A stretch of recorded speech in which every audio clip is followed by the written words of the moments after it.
मैं? मेरी शुदा तो शांति नहीं हो रही है। कुछ तो खाना होगा, पर क्या खाऊं?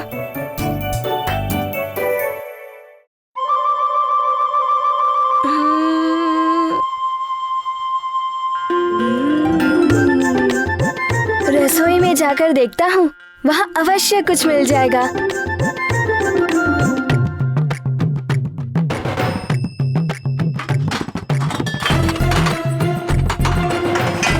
कहाँ ढूंढूं?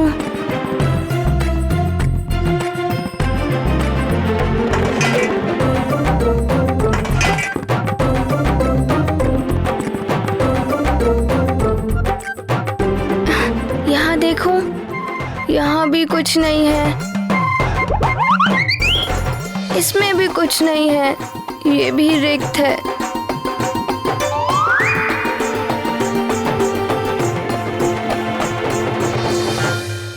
अरे ये सब तो रिक्त है। अब मारुति क्या खाएगा?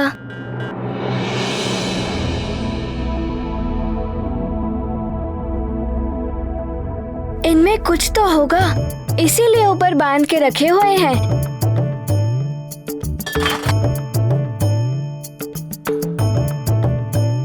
क्या करूं? यहाँ तो कुछ भी नहीं है।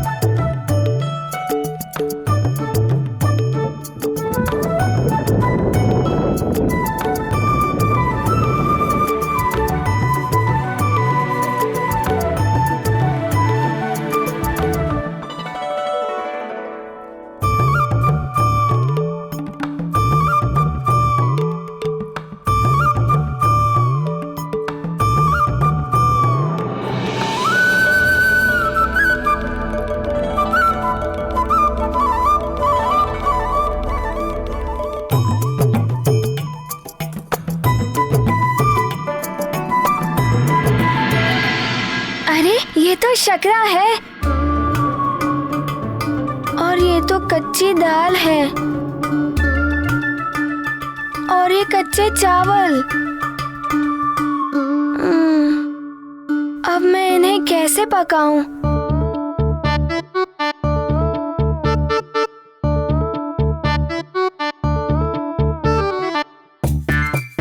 कच्चे ही खा लेता हूँ, शुदा ही तो शांत करनी है।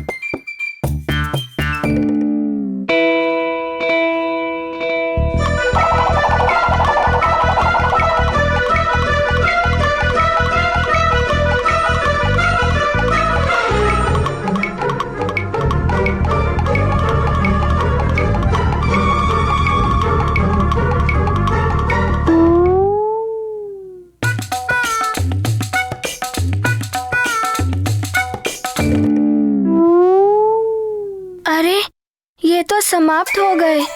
अब मारुति क्या खाएगा?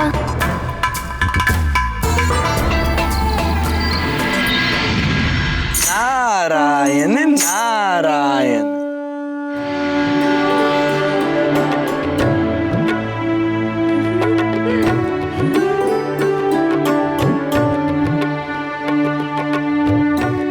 प्रणाम देवर्षि।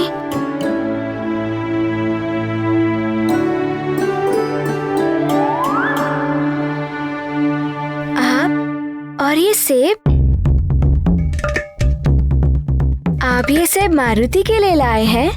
हाँ मारुति, ये सारे सेब मैं तुम्हारे लिए ही लाया हूँ। नारायण नारायण। लो।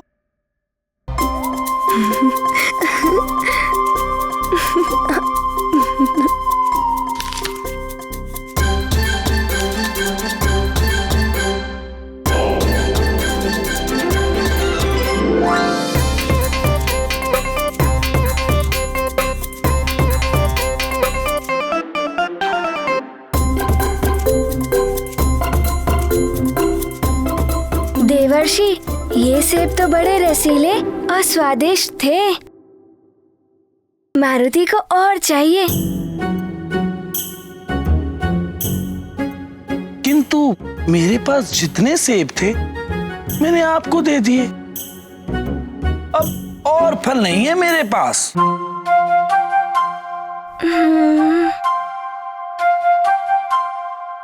किंतु मारुति की भूख तो अभी तक शांत हुई ही नहीं है और इसी कारण माँ बहुत दुखी है।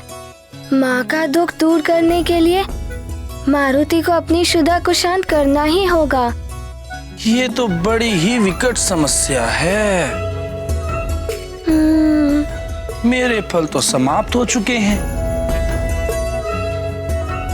किंतु मैं तुम्हें एक ऐसा फल दिखा सकता हूँ जो विशाल तो है ही, तुम्हारी शुदा को भी शांत कर देगा। किंतु क्या देवर्षि?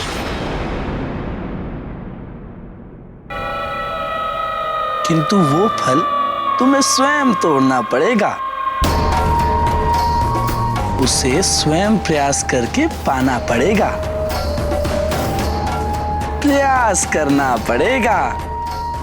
करोगे? अवश्य, शीघ्र दिखाइए देवर्षि। मारुति अवश्य प्रयास करेगा। आओ, मैं दिखाता हूँ।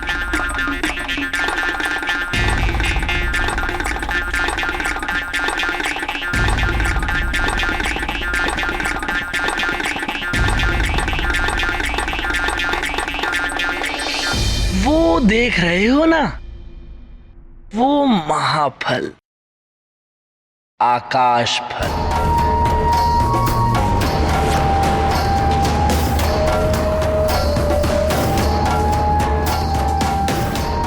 अच्छा, ये है आकाश फल। कितना बड़ा है।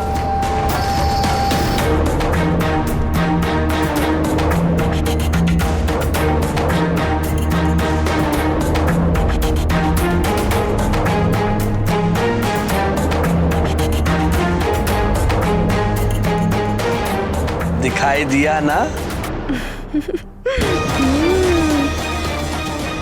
वो है आकाश फल। इस महाफल को खाने से तुम्हारा उदर भर जाएगा और तुम्हारी शुदा भी शांत हो जाएगी।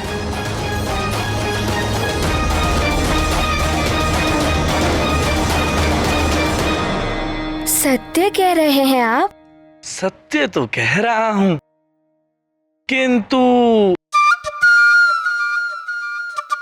पुनः ये किंतु? और कितने किंतु देवर्षि? किंतु बहुत दूर है वो आकाश फल। शून्य की डाल पर लटका है, युग सहस्त्र योजन दूर। तो क्या हुआ?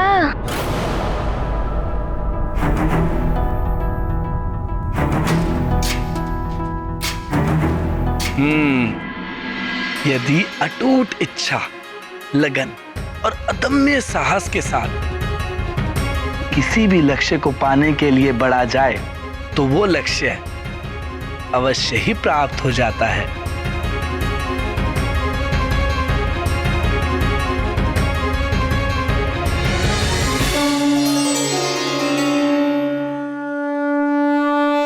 पर ध्यान रहे, उस तक पहुंचने के मार्ग में अनेक बाधाएं आएंगी, परंतु तुम्हें एकाग्र होकर अपने लक्ष्य तक पहुंचना है।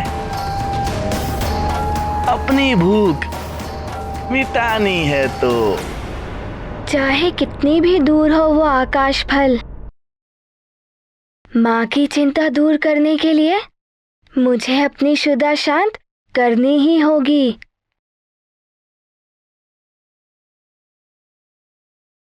चाहे कितनी भी दूरी हो, मारुति अवश्य तय करेगा।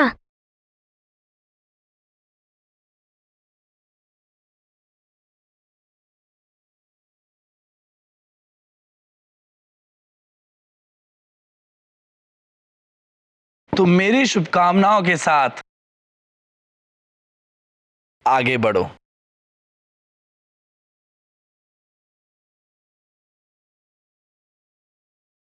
जाकर खा लो आकाश फल।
नारायण नारायण।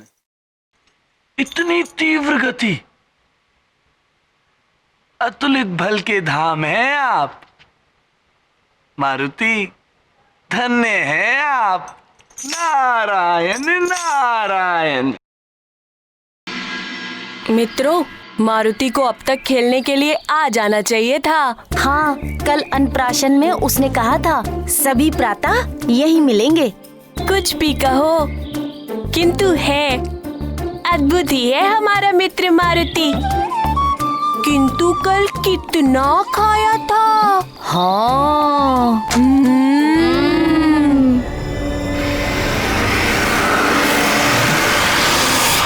मारुति, हाँ? मारुति, अरे मारुति, मारुति, अरे मारुति कहाँ जा रहा है? अरे मारुति, कहाँ जा रहे हो मारुति? मैं आकाश फल खाने जा रहा हूँ। आकाश फल?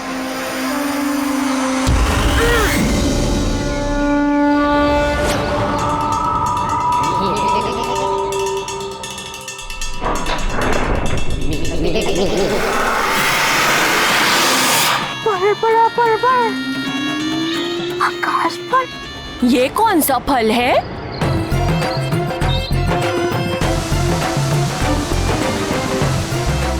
न जाने कहाँ चला गया। पता नहीं। पलक झपकते ही ओझल हो गया।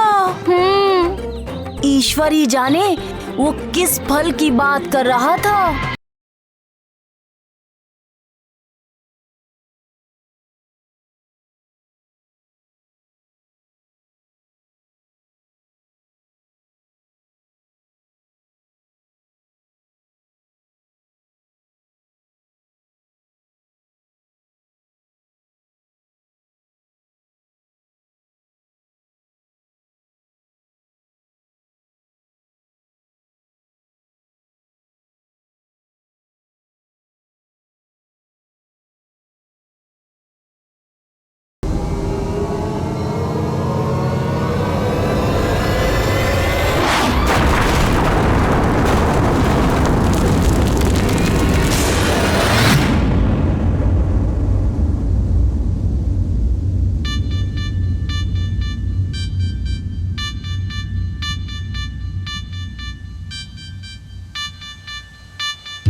आकाश फल, आ रहा हूँ मैं।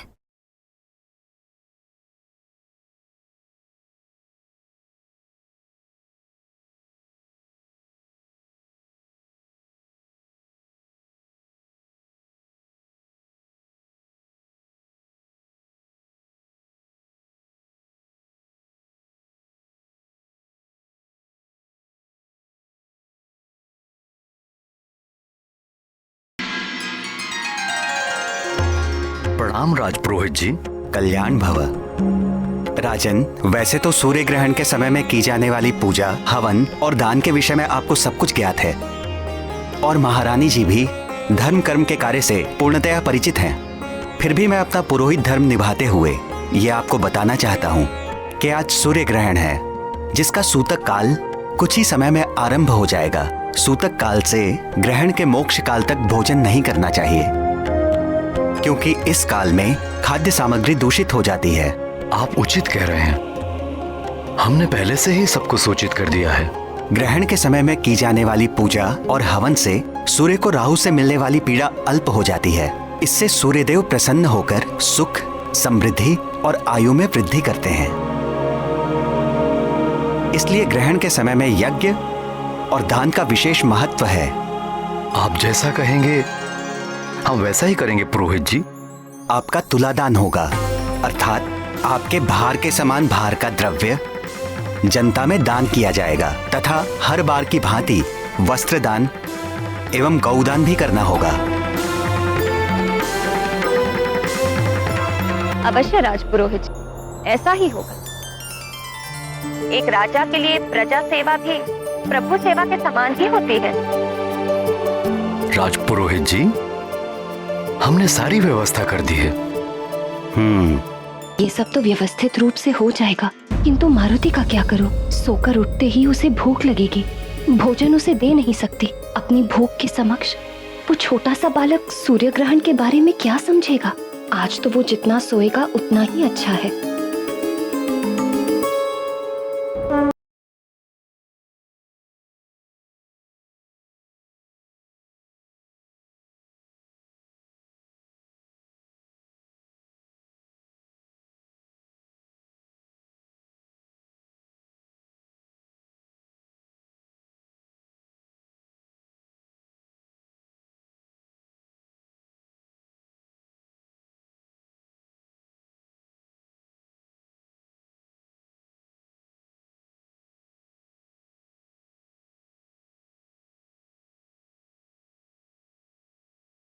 अद्भुत दृश्य है यहाँ का।